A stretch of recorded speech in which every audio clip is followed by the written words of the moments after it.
it's Thomas here, and we're on episode 7 of the Mega Build series following the setup of this 265-gallon Marineland Monterey aquarium kit.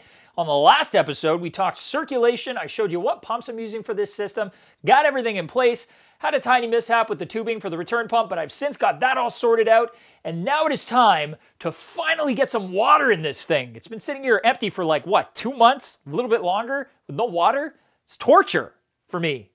Anyways, doesn't matter. We're going to get it wet. I got to check the plumbing, make sure everything's cool, nothing leaks. I did do it myself, so nobody knows what could happen. If everything goes well, which I'm hoping it does, I'm going to show you a little bit of the filter media I picked up for the sump. Hey, yeah. And if it doesn't go well, I'm going to be panicking, doing everything I can to get all the water out of this tank and back down the drain so it doesn't end up on the floor. So let's get started. Exciting.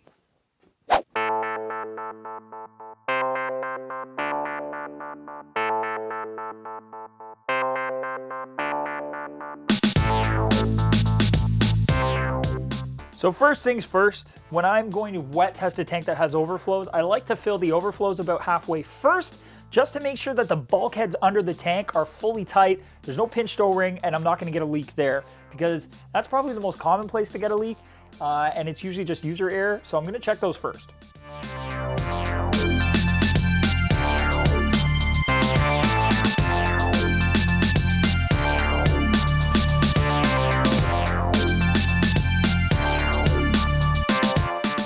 Good news is, bulkheads aren't leaking at all, so we can start filling up the tank.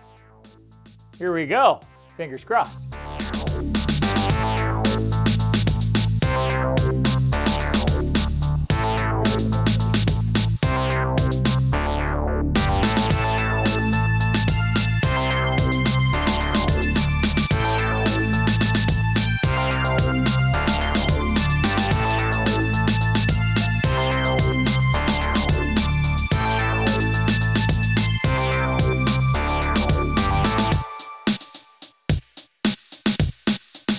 The tank's super level, which I could easily tell by the way the water spread out across the bottom as I started filling it.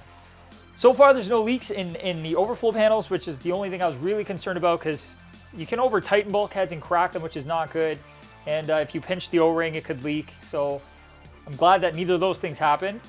And it's just been such a long time coming. Finally.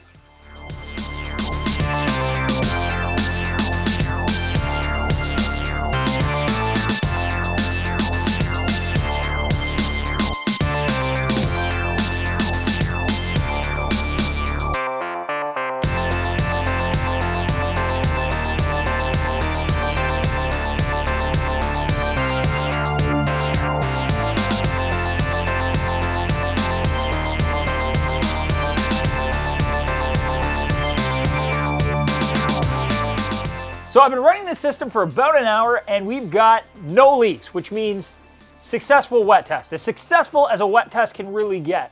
I've also been playing around with the pumps, circulation pumps in the tank and the return pump, and they work quite well. Even the smaller of the two circulation pumps has got quite a bit of kick to it, which I'm really happy to see.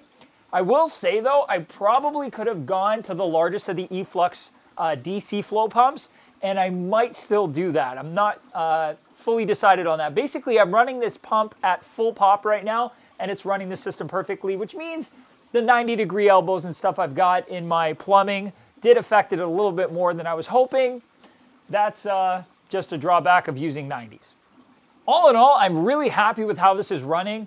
I will say it's a little bit louder than I was expecting, but that's because of a couple of holes that are in the returns up at the top there, right in the 90-degree elbow before the lock line fittings.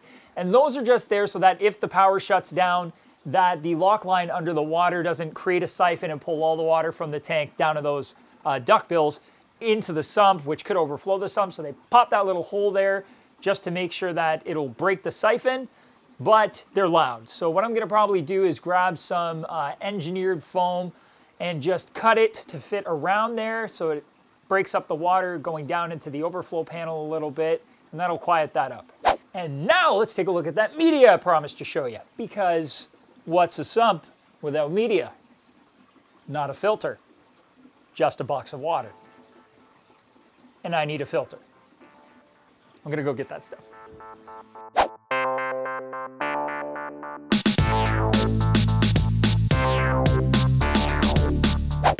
up a bunch of media for the sump to make sure that I've got all 3 types of media covered. That's mechanical, biological, and chemical, because it's really important that the sump, being the main filter, is a complete filter system. I know I've got the FX6 here that's acting as a backup and a redundancy in case anything ever happens to the sump. And it's also a complete filter, but that, in my opinion, is no reason to skimp out on the media for the sump. So I've gone full bore here. The sump started out with its own filter socks, which are a polyfiber filter sock. It's a thick weave, and it traps a lot of debris very quickly, which is great for polishing the tank, but it also bogs up very fast, and I really don't want to be cleaning them out on a tri-daily or weekly basis. So I decided to pick up some of the Red Sea nylon filter bags, which are a thinner nylon mesh. They won't trap as much debris, but they also won't bog up nearly as quickly. They're very easy to service, and if I want, I can always use them to put media in as well, so those filter socks will be acting as filter bags. The sump already comes with its own proprietary blue coarse foam block, so I've got some of the coarse mechanical filtration there right before the pump. And if I ever do need to do fine mechanical filtration, I can quickly switch out those socks to the polyfiber ones that actually came with the sump, and then I've got my polishing there. I don't want to do too much mechanical because those mechanical filters are going to get trapped and bogged full of debris and just require a lot of maintenance, and there's no need for that. The nylon filter socks are going to do a great job. Now for chemical filtration, I'm using a product I'm very familiar with and I've been using on reef aquariums for a very, very long time. I really like it. In my opinion, it trumps carbon because it can pull out a lot more than carbon does, and the product itself, by the manufacturer's rating, lasts quite a bit longer. Carbon, I usually find myself changing out every 2 weeks to 3 weeks. A lot of people say it'll go as long as a month. I just find that with most of the setups I've done, my carbon only lasts about 3 weeks.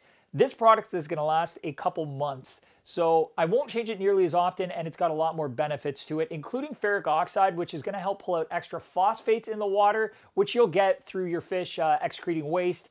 A lot of the food they eat is going to have phosphorus content in it. It eventually translates into phosphates in the water, which then translates to algae a lot of the time. So it's going to help reduce algae, and it's going to pull out any smell, coloration, and other chemicals in the water that I don't want there. So that's what I'm going to be using. This one's actually rated for 200 gallons. It's the largest size they make. Although this is a 265, this is really rated for saltwater, which has got a lot more going on typically. So I think it's going to last me just as long in the freshwater, even though it's a 200-gallon size container. And lastly, we've got biological, which is arguably the most important part of your filter.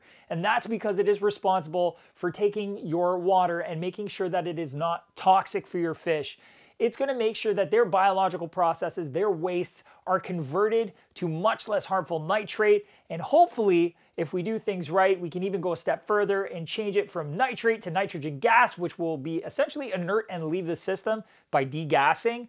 That's the difficult part. So first off, to make sure that we have our nitrifying bacteria, which is going to, again, take the ammonia, make it nitrates, which is not nearly as harmful, we're going to be using Seachem Matrix, which is a product I'm really familiar with. I've used it for quite a while. It's kind of your general purpose biological media. It's really designed for nitrifying bacteria, although if you slow the water down enough through it, you may actually be able to get some denitrification. Its primary focus is nitrification. So ammonia, nitrates, booyah. It works well. I've used it in the past. It looks exactly like what you'd expect it to look like. Little, essentially pieces of gravel or nuggets, but it's super, super porous, allowing that bacteria to colonize. And the pores are large enough that you're going to get a lot of oxygen because nitrifying bacteria loves oxygen, hence aerobic. Then we've got denitrate, which is a media that's got a denser pore, especially in the center. And that is really to try and harbor some denitrifying bacteria, which is anaerobic, meaning it don't like oxygen. It wants CO2. So you're trying to create that anoxic zone or oxygen-free zone deep within the media where you can get that bacteria to thrive and then convert the nitrates in the system to nitrogen gas. And then it'll leave, and then you won't have to do as many water changes. So the key to that media is putting it in a lower flow section of my filtration. So I'm actually going to set it up that way so that it gets a little bit less flow, and that way I can try to get that denitrification happening. It's probably the hardest thing for us as aquarists to do. Getting the nitrifying bacteria is not that much of an issue for us, but when it comes to trying to skip water changes and really get the nitrates out of the system through denitrification, it's tough. But I'm going to try, and I'll let you know how successful I am. I know that's a great product. I've used it in the past, but considering the bioload I'm going to put in this tank, I might actually have a hard time even with the proper media. And then lastly, I've got this Marine Pure media, which is a new media to Big Al's. It's been on the market for quite a while, and it's loved by reef aquarists, and some freshwater aquarists I have heard of have used it. I've never used it, but it's really intriguing. So this media is high porosity. It gets a lot of water flowing through it. It doesn't have much resistance. So if you were to hold even this 4-inch thick block directly under a tap, full of water gushing through, it won't splay out across the block and drip down the sides. It'll go straight through the center and go through the network of pores there and through. So that tells me I'm going to be able to get a lot of oxygen going through this media. So I should have a really easy time getting it to completely colonize with nitrifying bacteria. So I'm going to throw this in the sump as well and see how it does. I wasn't sure how I wanted to place it in the sump. So I've got the larger balls. I've also got the slimmer panels that they sell. And then I've got this big thick panel, and I'm just going to play around with it and see the best configuration with the space that I've got left in the sump. So my sump's essentially going to be packed with media, mostly biological, because to me that's the most important. And I think it's going to work out as a fantastic filter either way. But you never know. I might end up changing things in the future. For now, I think this is putting my best foot forward, and I'm going to have a lot of success with this media for keeping my fish happy, which is important, because if they are unhappy, then I am unhappy, and my daughter will be unhappy because the fishies won't be happy. If the fishies don't smile, she won't smile. I'm not actually going to put the filter media in the sump yet, except for the filter media bags. They're actually already in there. And the reason that they're in there is they're part of the silencing system for the water entry in the sump. And because I'm doing a wet test, I want to see how everything's going to operate. They had to be in there, and they don't harbor bacteria, and they're not going to be wasted in tap water. So it doesn't matter if they're in there. Whereas the chemical media, if I put it in now, it's a total waste. There's no reason for it to be sitting in there. Same with the biological, especially because this tank's not staying full of water. I'm going to be draining this tank down. I'm going to be draining the sump.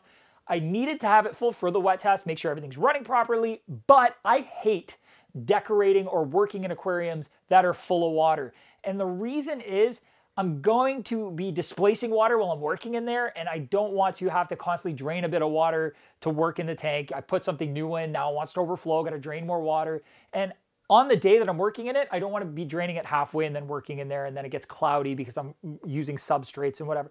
Forget all of that. So instead, I'm going to drain it all down. We're going to go through and do the decorating, go through, get everything else set up.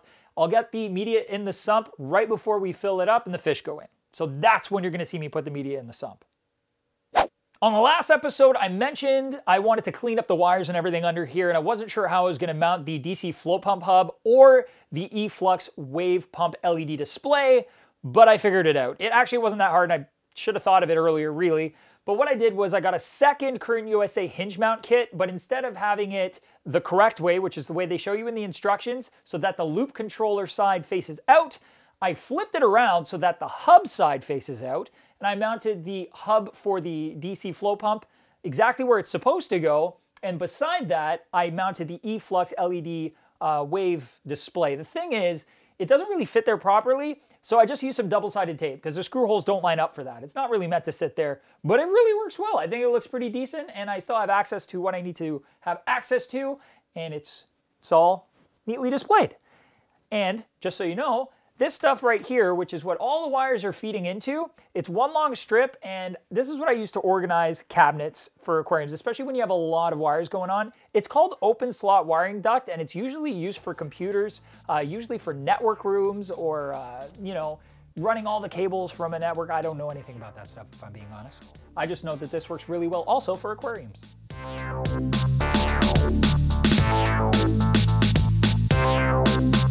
I got my Python in the tank. The tank is draining, meaning the wet test is over. Thankfully, very successful. I didn't have any leaky, drippy puddles, nothing. We're good under there. The system's solid. And that means we can finally move on to the fun stuff, like decorating and fish.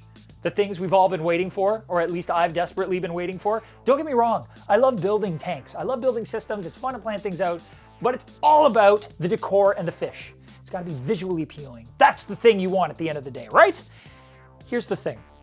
I can't make any promises on what the next episode's going to be because the key piece of decor that I've been dying to show you guys is not here yet. It's in transit. It's supposed to be here any day now, but I don't know when that's going to be. So hopefully it gets here on time, and if not, I'll find something else to show you guys. In the meantime, if you have any questions at all regarding the build to this point, drop them down in the comment section below or reach out to us on social media like Facebook or Twitter.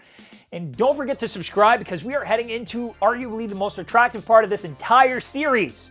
I mean, the stand's pretty slick though, right? I did a pretty good job down there. I like the way it looks. But really, it's all about what's going to be in the tank, and that's what we're going to be focusing on from this point forward. So don't miss it. Because if you miss it, you won't be happy. You'll be late to the party. Other people would have seen it first, and then you'll be like, where was I? Where was I when this happened? And I'll tell you, not subscribed. So you should keep on tanking. Subscribe so you don't miss it. You can see fishies? You excited?